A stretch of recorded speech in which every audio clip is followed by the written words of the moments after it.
नमस्कार, मी पूजा. परिपूर्ण स्वादमध्ये आपल्या मनापासून स्वागत. आज आपण करणार आहोत अप्रतिम चवीची मेथी बटाटा भाजी. दररोज एकाच प्रकारची मेथीची भाजी खाऊन कंटाळा येतो. अशा वेळी तुम्ही ही मेथीची भाजी सकाळच्या घाईत अगदी झटपट टिफिनसाठी करू शकता. ज्यांना मेथी आवडत नाही ते देखील आवडीने खातील इतकी ही मेथी बटाटा भाजी चवीला अप्रतिम होते. मुलांना जर ही भाजी डब्यात द्याल तर मुलं डबा संपूर्ण फस्त करून घरी येतील. चला तर मग साध्या सोप्या पद्धतीने मेथी बटाटा भाजी कशी करायची ते पाहूया. सुरुवातीला इथे मी गॅसवर कढईमध्ये पाव कप तेल चांगलं गरम करून घेतलेलं आहे. गॅसची फ्लेम हाय ठेवलेली आहे. तेल चांगलं कडकडीत गरम करून घ्यायचं आणि मगच यामध्ये चिरलेला बटाटा घालायचा आहे. इथं मी 3 मध्यम आकाराचे बटाटे सालं काढून स्वच्छ धुवून त्यानंतर अशा जाडसर फोडी करून घेतलेल्या आहेत. बटाटा काळा पडू नये म्हणून मी तो पाण्यात ठेवला होता. पाण्यातून काढून त्यातलं सगळं पाणी निथळून घेतलेलं आहे. पाणी निथळूनच तेलात बटाटे घालायचे आहेत. जर पाणी असेल तर मग तेल कडकडीत तापलेलं असतं, आपल्या हातावर शिंतोडे उडू शकतात.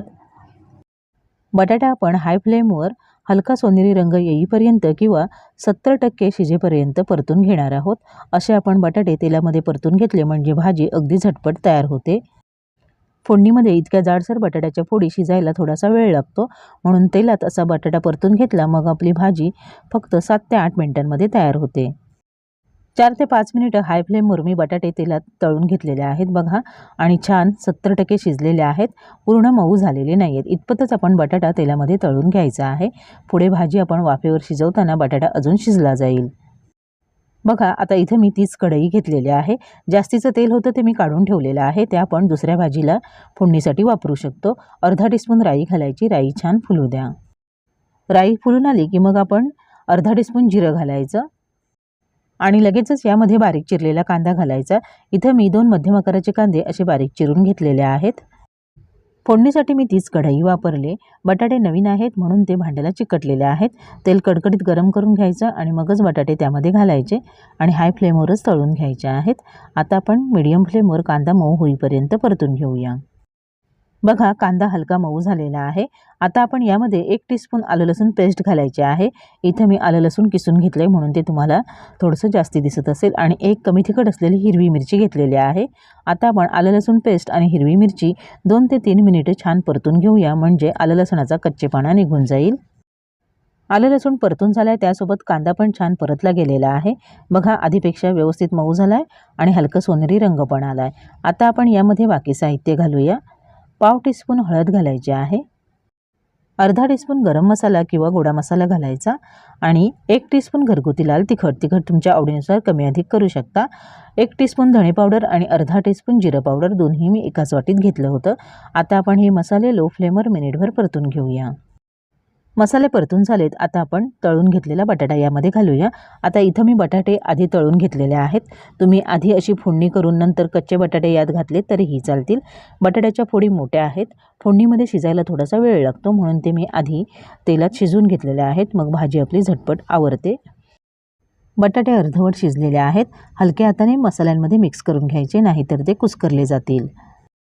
बटाटे मिक्स करून झाले की आता आपण यामध्ये मेथी घालणार आहोत. इथं मी 2 कप मेथी घेतलेली आहे. मेथी मी स्वच्छ निवडून घेतली, त्यानंतर 2 वेळा पाण्याने धुवून घेतलेले आहे. त्यातलं सगळं पाणी निथळून घेतलं आणि मेथी मी मुद्दामून जाडसर चिरलेली आहे, अगदी बारीक चिरून घेतलेली नाही आहे. 3 बटाट्यांसाठी 2 कप मेथी, अगदी हे प्रमाण बरोबर होतं. भाजी अजिबातच कडवट लागत नाही. आता आपण भाजी या बटाट्यांमध्ये व्यवस्थित मिक्स करून घ्यायची आहे. आधी सांगितल्याप्रमाणेच हलक्या हाताने मिक्स करायचं म्हणजे मग बटाटे कुस्करले जात नाहीत. गॅसची फ्लेम लो ठेवायची आहे. भाजी फोडणीत मिक्स करून झाले की यानंतर आपण चवीनुसार मीठ घालायचं.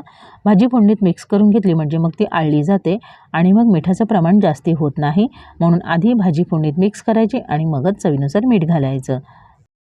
आता आपण ही भाजी पुन्हा एक वेळ हलक्या हाताने ढवळून घेऊया म्हणजे मीठ पूर्ण भाजीला व्यवस्थित लागलं जाईल. आणि आता आपण लो फ्लेमवर यावर झाकण ठेवून 4 ते 5 मिनिटं भाजी वाफेवर शिजवून घेऊया. 2 मिनिटांनी झाकण काढूया आणि आपण तयार केलेली भाजी तळापासून छान ढवळून घेऊया. अशी आपण भाजी 2-2 मिनिटांनी ढवळून घेतली म्हणजे ती तळाला लागत नाही. पुन्हा यावर झाकण ठेवून अजून 2 ते 3 मिनिटं भाजी वाफेवर शिजवून घेऊया. बरोबर 5 मिनिटं मी झाकण ठेवून भाजी वाफेवर शिजवून घेतली आणि तुम्ही बघू शकता भाजी आपली व्यवस्थित शिजली गेलेली आहे. भाजीचा मस्त घमघमाट सुटला आहे आणि दिसायला जितकी छान झाली आहे तितकीच ती चवीला अप्रतिम झालेली आहे. तुम्हाला आवडत असेल तर वरून बारीक चिरलेली कोथिंबीर घातली तरीही चालेल, पण मी पालेभाजीमध्ये कोथिंबीर घालत नाही. बघा, मस्त अशी गरम गरम मेथी बटाटा भाजी सर्विंग प्लेटमध्ये काढून घेऊया. गरम गरम मेथी बटाटा भाजीसोबत तुम्ही भाकरी, चपाती, पुरी काहीही सर्व करू शकता किंवा अगदी साधा भात देखील या भाजीसोबत कालवून खाऊ शकता. चवीला अप्रतिमच लागतो. अशाच पद्धतीने ही मेथी बटाटा भाजी तुम्ही घरी नक्की करून बघा. रेसिपी आवडली तर तुमच्या प्रतिक्रिया कमेंट बॉक्समध्ये अवश्य कळवा. माझ्या अशाच नवनवीन रेसिपीजसाठी परिपूर्ण स्वादला सबस्क्राईब करा. व्हिडिओ आवडला तर नक्की लाईक करा आणि तुमच्या मित्रमैत्रिणींसोबत शेअर करा. पुन्हा भेटूया अशाच एका नवीन रेसिपीसोबत. पूर्ण व्हिडिओ पाहिल्याबद्दल धन्यवाद.